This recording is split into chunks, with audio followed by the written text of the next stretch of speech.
Hello everyone, welcome to our channel ACE CUET with Education Hotspot and here in this video हम start कर रहे हैं एक new series with regard to your geography domain.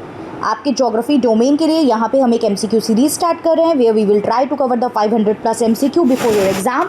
Till now exam date is not out, थोड़ा सा exam में delay है, तो एग्जाम डेट जैसे ही आएगी वो आपको अपडेट कर दिया जाएगा। बट तब तक के लिए the best thing for the preparation and what we can do is to practice maximum MCQ। NCERT आप लोगों ने क्लास 12th के जब बोर्ड के एग्जाम दिए होंगे तब भी पढ़ी होगी, बट अगर हम ज्योग्राफी की बात करें तो ज्योग्राफी में कंसेप्ट जितने हैं उससे कहीं ज़्यादा फैक्ट्स भी देखने को मिलते हैं, राइट। कंसेप्ट जितने हैं उससे कई ज़्यादा फैक्ट देखने को मिलते हैं। So this is the thing जो कई बार रटना मुश्किल लगता है, क्रैम करना मुश्किल लगता है, कैसे पूछ लिया जाएगा ये समझ नहीं आता है। तो यहाँ पे हम हर तरीके के MCQ की प्रैक्टिस करेंगे। देखिए ऐसा नहीं है CUET एग्ज़ाम 10-20 सालों से हो रहा है, बट स्टिल जितने भी PYQ के बेसिस PYQ हमें मिल पा रहे हैं कि इस PYQ के बेसिस पे हम और क्वेश्चंस क्रिएट कर पा रहे हैं, चाहे वो रीजनिंग असर्शन हो, चाहे वो स्टेटमेंट बेस्ड हो, चाहे वो डायरेक्ट MCQ हो, वन लाइनर हो, हर तरीके के क्वेश्चंस हम लोग यहाँ पे प्रैक्टिस करने जो है वो इस सीरीज़ में करेंगे। तो आप लोग सीरीज़ के साथ जुड़े रहिए। चैनल में न्यू है तो सब्सक्राइब कर लीजिए एंड इस वीडियो को अपने क्लासमेट्स एंड रिमेनिंग फ्रेंड्स के साथ भी शेयर यहाँ पे कीजिए सो दैट ज़्यादा से ज़्यादा लोगों तक ये वीडियो पहुँच सके। फर्स्ट क्वेश्चन की हम लोग बात करते हैं। देखिए धीरे धीरे लेवल बढ़ेगा, easy to medium to moderate पे हम लोग मूव करेंगे। ऐसा नहीं है मैं सीधा डिफ़िकल्ट चीज़ों से स्टार्ट कर रही हूँ, तो बहुत सी चीज़ें आपको आती भी होंगी। आप लोग, मैं वैसे स्पीड में ही करा रही हूँ चीज़ें, बट आप लोग चाहो तो फास्ट फॉरवर्ड करके वीडियो देख सकते हो जिससे कि आप लोग अपना टाइम भी यहाँ पे सेव कर पाओ। चलिए पहला question, which one of the following is not the branch of human geography. अब ह्यूमन ज्योग्राफी आप सबको पता है, आपने 11th में फिजिकल ज्योग्राफी पढ़ी थी, 12th में आप ह्यूमन ज्योग्राफी पढ़ रहे हो। Human geography is the study of the relationship between the humans and the geographical aspect. जो फिजिकल ज्योग्राफी के एस्पेक्ट है वो और ह्यूमन आपस में किस तरीके से रिलेटेड है, किस तरीके से डिपेंडेंट है एक दूसरे पे, तो वो इंटर रिलेशनशिप की जो स्टडी है वो हम ह्यूमन ज्योग्राफी में करते हैं। तो बिल्कुल अर्बन ज्योग्राफी को पढ़ते हैं, पॉपुलेशन पढ़ते हैं, इकोनॉमिक ज्योग्राफी भी पढ़ते हैं, but physical geography is totally a different branch जिसको आप लोगों ने 11th में पढ़ा है। So it is very easy question, right. यहाँ पे हम डायरेक्टली आंसर तक पहुँच सकते हैं। आगे देखते हैं, ये सीधा आपसे पूछा हुआ, ये डेफिनेशन दी गई है कि ये डेफिनेशन जो है वो किसने दी थी।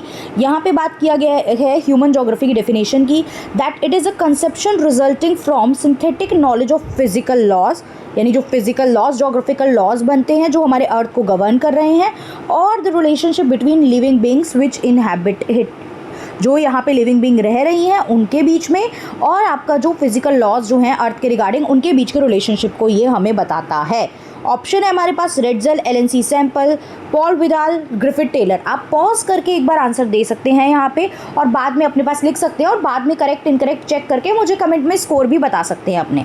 तो यहाँ पे हमारा जो आंसर हो जाएगा वो हो जाएगा C, पॉल विदाल दे ला ब्लैक। ये जो थे इन्होंने ये पर्टिकुलर डेफिनेशन जो है दी थी। आपकी 12th की NCERT की अगर आप देखोगे तो 3 वहाँ पे डेफिनेशन लिखी हुई हैं। वो तीनों डेफिनेशन एक बार आपको रीड कर लेनी है, उनके कीवर्ड पकड़ लेने हैं और उससे देख लेना है कि कौन कौन सी डेफिनेशन जो है वो किसने कॉइन की थी, राइट। चलिए अगला हम लोग यहाँ पे क्वेश्चन देखते हैं। आपको मैचिंग करनी है। What do you mean by immigration, emigration, immigration, pull factor और पुश फैक्टर। तो ये पुल फैक्टर और पुश फैक्टर, तो चलिए अगर आप इसमें कंफ्यूज हैं, लेट्स से एग्जाम हॉल में बैठ के हम किस तरीके से सोल्यूशन निकाल सकते हैं वो हम देख सकते हैं।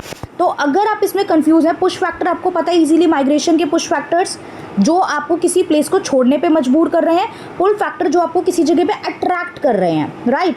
तो बेटर कंडीशन ऑफ लाइवलीहुड तो मुझे क्या करेगी, अट्रैक्ट करेगी, और अनएम्प्लॉयमेंट मुझे मजबूर करेगी कि मैं उस जगह को छोड़ दूं। तो यहाँ पे आपके पास हो गया 4th का हो गया फर्स्ट एंड 3rd का हो गया सेकंड। 4th का फर्स्ट एंड 3rd का सेकंड। 4th का फर्स्ट सिर्फ एक ही ऑप्शन में है, 3rd का सेकंड इस ऑप्शन में है, तो हमारा करेक्ट आंसर हो गया, correct answer is C, right. Correct answer हो गया C, राइट। अब हम लोग देख लेते हैं यहाँ पे C क्या था, फर्स्ट क्या था, इमिग्रेशन। तो इसका आंसर हो गया आपका, इसका आंसर हो गया the people who move to new places.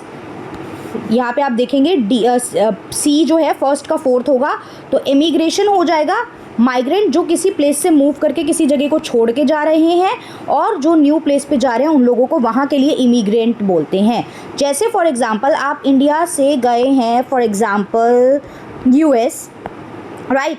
तो अब आपने, अगर आप इंडिया से US गए हैं तो who move from a place, आप इस जगह से गए हो, तो मतलब यहाँ पे इमिग्रेंट कहलाओगे, एमिग्रेंट कहलाओगे, और जिस नई जगह गए हो यूएस वहाँ पे आप इमिग्रेंट कहलाओगे। इम मतलब इनकमिंग मान लो, और यहाँ पे इमिग्रेंट हो गया। डन। चलिए फोर्थ क्वेश्चन देखते हैं। Who among the following has said, सीधा सीधा लाइन पूछी है, एनसीईआरटी में लाइन लिखी हुई है कि Asia has many places where people are few and few places where people are very many.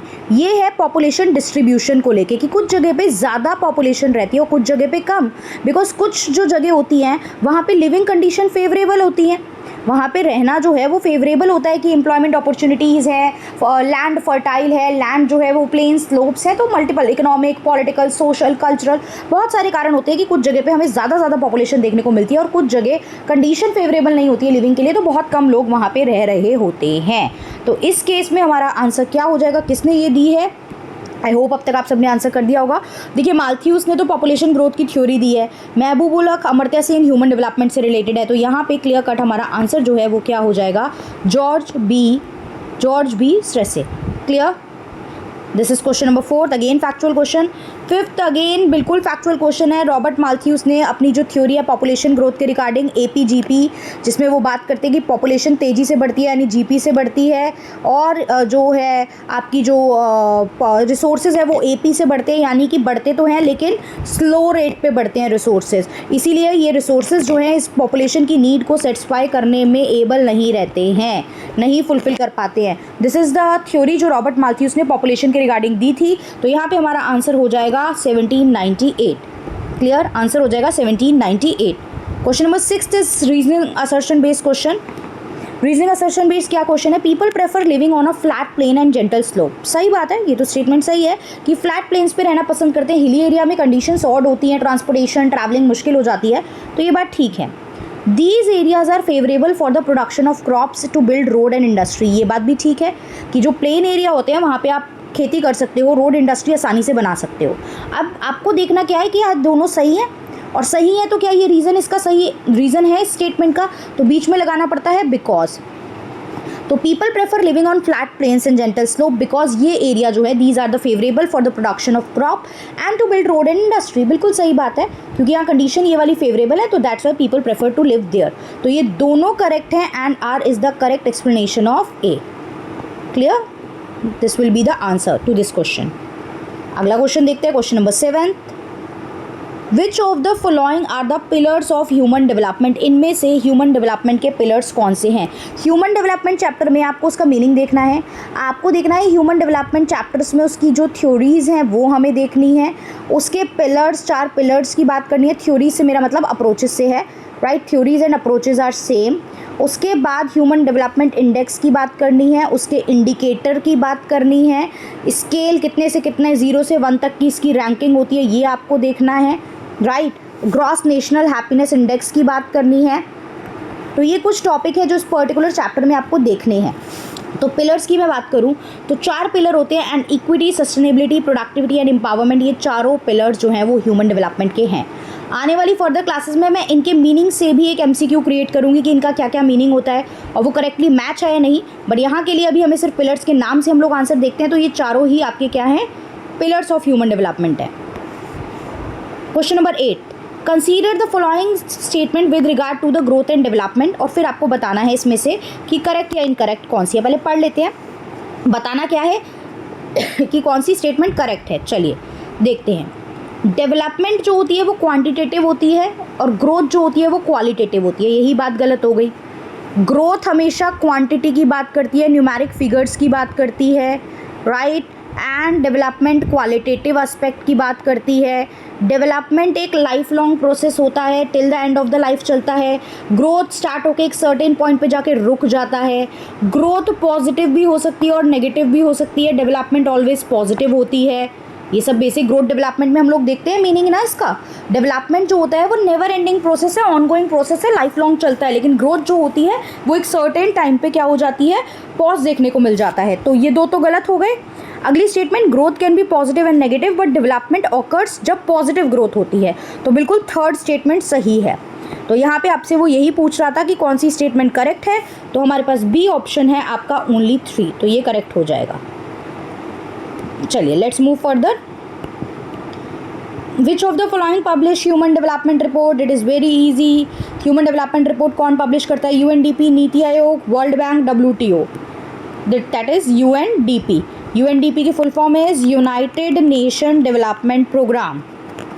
Full form is united nation development programme. देखिए, if you need the PDF of this, आपको ये MCQ की PDF चाहिए तो Telegram पे आप लोग search करेंगे, सेम जो चैनल का नेम है ना उस नाम से आप लोग टेलीग्राम पे चैनल सर्च कर लेंगे और उसको ज्वाइन कर लेंगे। That is ACUET with education hotspot. ACUET with education hotspot is the Telegram channel. You can join this channel. Video के लिंक एंड PDF वगैरह भी मैं वहाँ पे शेयर कर दिया करूँगी, so you can join that particular channel. चलिए, अब ध्यान से देखो, कैच आ गया।